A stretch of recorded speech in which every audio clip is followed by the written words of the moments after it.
Hello friends, இன்றைக்கி நம்ம சமைக்க போகிறது ஆப்பம் அண்ட் தேங்காய் பால். தேங்காய் பால் ரெடி பண்ணுறதுக்கு தேங்காவை துருவி எடுத்துக்கிட்டு மிக்ஸி ஜாரை எடுத்து அதில் தேங்காய் திருவினதை போட்டு தேவையான அளவு தண்ணி ஊற்றிக்கணும். தண்ணி ஊற்றிட்டு நல்லா அரைச்சிக்கணும். அரைச்சி 3 வாட்டி பால் எடுத்துக்கணும்.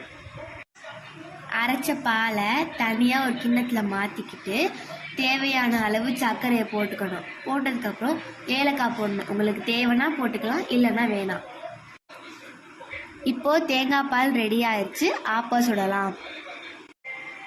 ஆப்ப மாவை ரெடி பண்ணி வச்சாச்சு. இந்த ஆப்ப மாவை எப்படி ரெடி பண்ணுறதுன்னு அடுத்த வீடியோவில் போடுறேன், பார்த்துக்கங்க. இப்போ ஆப்பம் சுடலாம் வாங்க. இப்போ அடுப்பை ஆன் பண்ணியாச்சு. அடுப்பை ஆன் பண்ணதுக்கப்புறம் உங்கள்கிட்ட ஆப்பச்சட்டி இருந்தால் எடுத்துக்கோங்க, இல்லைன்னா பக்கத்தில் வாங்கிக்கோங்க.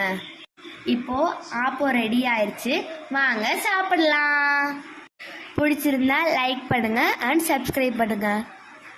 நீங்களும் ஆப்பம் செஞ்சு சாப்பிட்டுட்டு எப்படி இருக்குன்னு கமெண்ட்டில் சொல்லுங்கள். பாய்.